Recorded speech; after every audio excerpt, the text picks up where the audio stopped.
Since we're using pop songs, I might as well bring the other lonely lines from Billy Joel at right? You know that one? From Piano Man, huh? There's also an alone line there? What's the line? Oh, the lonely people. Okay, there you go. We could do a trivia contest here of all the words lonely.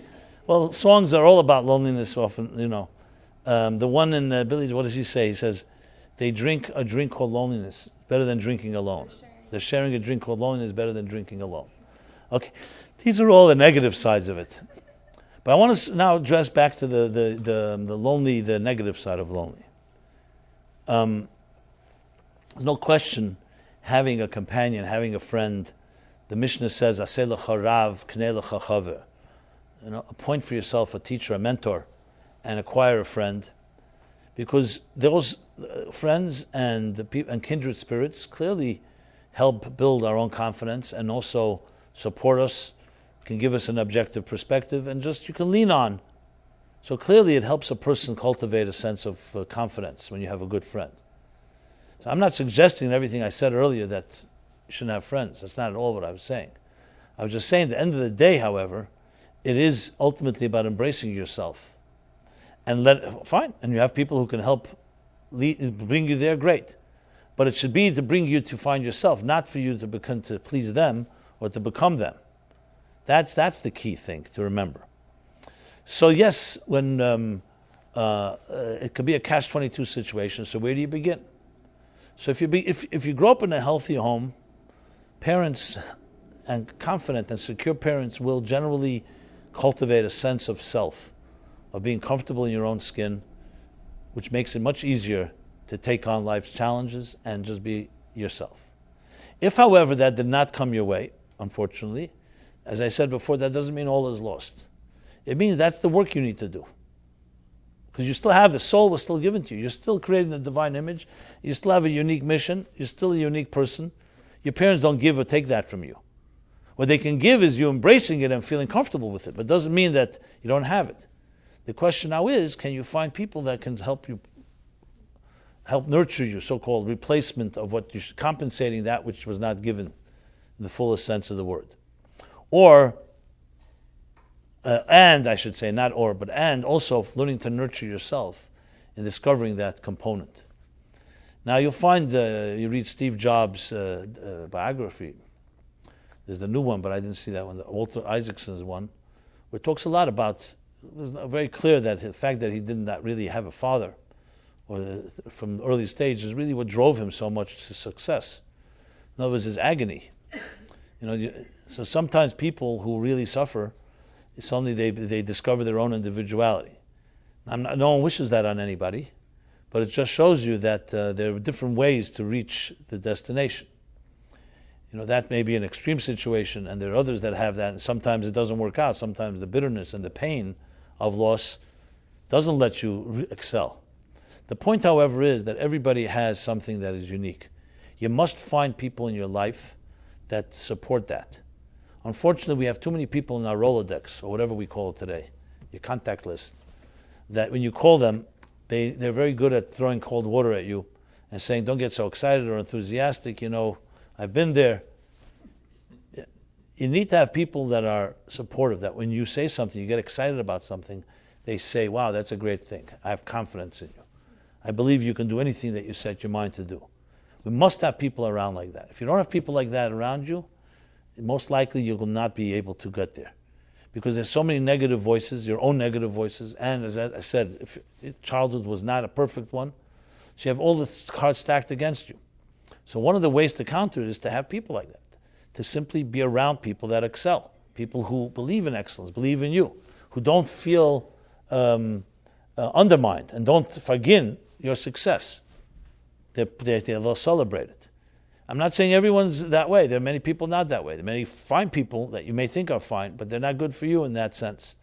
And that's one of the easiest things for a person to look at, is who do you surround yourself with? I think the Koreans say, you won't be judged for who you are, but you'll be judged by who you surround yourself with. So that's one thing I think that everybody can look at. Even if you're not going to go and suddenly change your whole contact list and erase it and get a new one, but you can do small shifts. And you could say, okay, here's my calendar. I'm going to add 5 new ones that will give me a little more optimism this year. And maybe a few less calls to the other ones. You don't have to announce it. You don't have to tell them this. But the fact of the matter, I remember when I was like, 14 years old, I don't remember what it was. So someone told me they have to go to a meeting. So that age, you don't even know what a meeting is. I said, what's a meeting? So this guy tells me, I remember a lesson I always remembered. He said, a meeting is one or two things. It either drains you or empowers you. That's what a meeting is. And I remember, and he was right, 100%. A meeting, there are meetings you go to, you feel drained. You feel like, what am I doing here? And there are meetings you go, you feel empowered. You pretty much can know pretty quickly which one it is. Sometimes you have to go to a meeting anyway because whatever, it's the obligations you have. The same thing is with people. There are people you meet, you go away from them, you smile. You feel stronger. And there's some people you meet, you always feel weaker. You always feel down. But it's not always because they said something, because it's just a vibe. Now, I'm not trying to, I think every human being, I know every human being has a divine image, even those that give the bad vibes. They're just trapped in their own negative self-image. But everyone has to take care of themselves. Surround yourself with people that when you finish speaking to them or after you encounter them, make you feel a little better. And I don't mean illusion, not that they're telling you things that are ridiculous illusions of grandeur. Just a positive vibe. And generally people who are comfortable with themselves make other people comfortable. I go back to that. So in the final analysis of this whole loneliness subject, the Mitzvah is a very lonely character in the Torah. He's lonely because he made himself lonely. It says in the Torah that a Mitzvah is, as I said, a spiritual contamination, a spiritual impurity, as a result of him chattering too much. Gossip. Lashon Hara. As a matter of fact, there's even a language there. One of the ways that this healing of the Mitzvah is through a bird. Why a bird? Because a tzipra is mitzavtzif. Because just like he chattered in negative ways, so you need something that chatters in a positive way. Actually, if you look in the translations, I found it interesting. The translation is Twitter. So Twitter is already in the Bible. So if you want to ask somebody, where's Twitter originate from? It's around 3,500 years ago in the Torah. You already have it documented. Mitzavtzif, that's what tweeting is. It's like a bird chirping. So you could chirp in two ways. You can chirp good things about people. You could chirp bad things about people. The Mitzvah got what he deserved. He didn't forgive. He did not. He resented others. He spoke badly. So what happens? By definition, cause and effect. That's how you get isolated. It's not a punishment. His isolation is a direct outgrowth, cause and effect of your behavior. At some point, when you do that, you are in fact isolating yourself. And the healing comes from reconnecting and chirping in the proper way, beginning to talk loving things about others. The whole process here in the Torah. I'm not going to go through the whole healing process of the Mitzvah. It's not relevant to the discussion. But loneliness is exactly the same thing.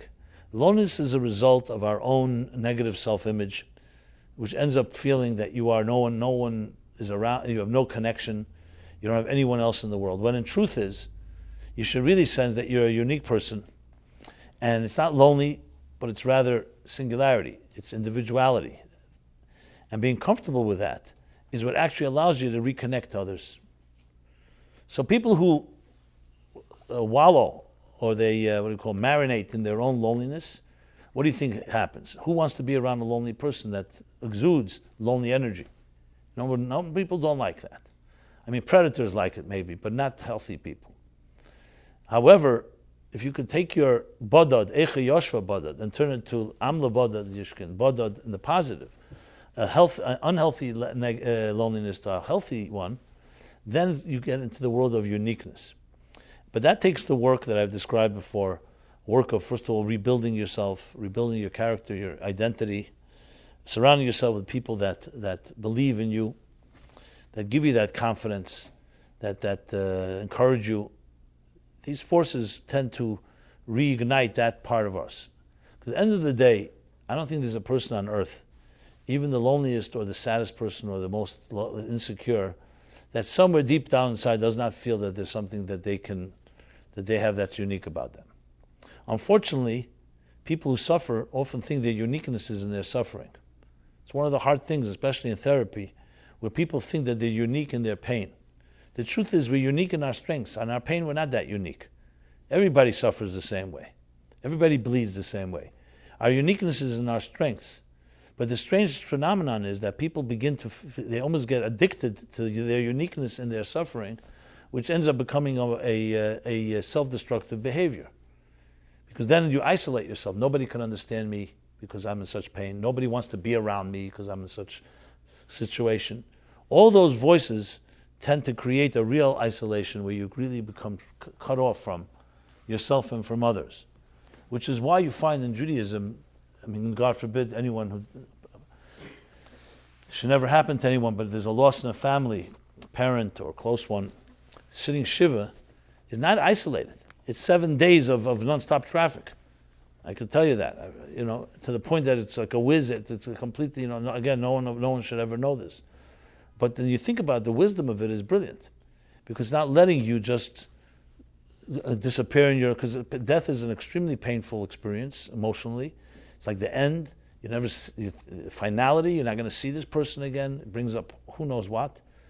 And the fact that there are people that come, even though you don't even want them to come, they're just there, has a certain buffering effect. It's like almost feeling like you're like cushioned by just the push by the people. I don't know if any of you saw the March of the Penguins, that film a number of years ago.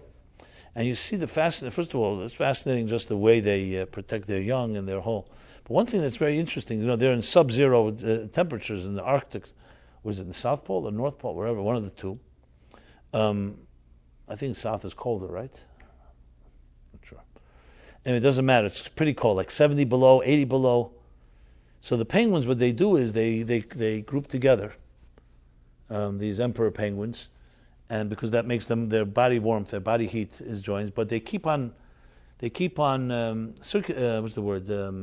alternating who's on the outside where the winds are. And they're constantly moving, and they're all rotating. Like in the first, these penguins are on the outside, they move inside, the next ones move on the outside. It basically maximizing the warmth that they give each other and being able to endure that cold. Should they stop that rotation any moment, should they not have that joint, that synergy of the group effect, they would all they'd all freeze to death. But the balance, it's still cold, but the balance that allows them to survive is this sense of connection that they have. So what you see from that is, I was mentioning it because the power that we give to each other. Now imagine they did not have that. Everyone felt, you know what, I'm freezing, let me just go run for cover. That would kill you. So it's actually the opposite, them working with each other. You have the same thing, in the natural world, in different animal species, fascinating collaborations and how they work together. You ever see how geese fly, for example? The V formation is not an accident. It's because they maximize the wind, what's it called? The airlift, the aeronautics, due to the fact that they ride on each other's wing. I forgot the words. Whatever. You get the idea. So there's the Eina Nili Mili. If I'm not for myself, who'll be for me? Everyone in that individual. But then there's also the Anila Atzmi. If I'm only for myself, that we also can't survive. And it's the perfect balance between the two. Perfect balance. So the negative loneliness can end up becoming something that traps you, where as I said, nobody understands me, I'm in this misery. You close down. That's why you find so much in therapy or even the 12-step program. One of the powers is breaking the silence. Why is that such a big thing?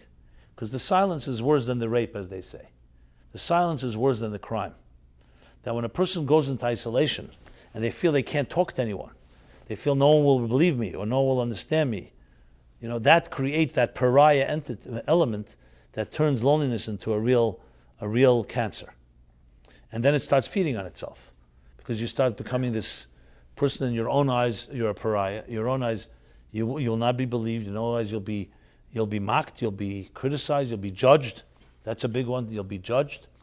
So what you do is you isolate yourself further in shame, in demoralization, and so on. When in truth, what the best way that what should be doing, like with the Shiva, as I said, is to reach out to others and help you find the uniqueness. Yes, you're unique, but not in the negative. You're unique in your positive strengths, not in your negative stuff.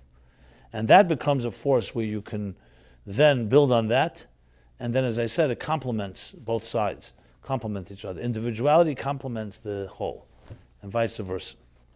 So a lot more can be said on this topic. I hope this was somewhat helpful. Ten l'chacham v'yach kamoed, as they say. You give to the wise, and they always can make more wisdom out of it. These are the ingredients to some extent. And God should bless us all that we should never feel lonely in the negative sense. But even if you feel alone, if you feel you're a loner, because all of us are in some way, remember it's your uniqueness that makes you alone, not your lowliness. It's your strengths, not your weaknesses that make you special. And you need people to help support that. And like I said before, to be alone together. Many lonely people together become a formidable force that empowers one, empowers the other. So, with that said, I want to wish everybody a very good week. And if you have not left me your email address, please do so. Philip will be giving his class, I believe, tomorrow. Anyone interested in that, creativity and spirituality, it's called. He's a musician, songwriter, Philip is, and we continue to produce every week more content. So if we're happy to send you our weekly newsletter and any of our other offerings. It's only growing. And as always, as I say, each of you are individuals in your own way. I know I dedicated my life to helping every person that I meet to try to find and actualize their unique individuality. And so I hope we can do that with each other and at the same time complement each other. So if anybody needs any support in that direction, please don't hesitate to reach out to me, to my organization, to all the stuff we do, which is really about empowering people to find their unique mission in this world and the strength and courage necessary to actualize it. So I wish you all the ability to do so, more so than you've done till now, and continue to grow in this regard. And let's always stay in touch. This class keeps going on, and I hope to see you next week or whenever you choose to come, or online. So everyone have a very good week. Thank you. I should also mention before I conclude the Omen Book. So in the beginning that when there's 49 days between Passover and Shavuos, there's the 49 days of character refinement, personality growth. So I have this book called the Omen Book. It's also online. You can see it in, we have an app, a free app, My Omer. You can get it in the Android and the iOS stores, as well as a daily email that we send out with an exercise and meditation. And also part of the journey of growing and self-awareness and self-actualization and fulfilling the purpose for which we were sent here. So that's announcement. Okay, thank you.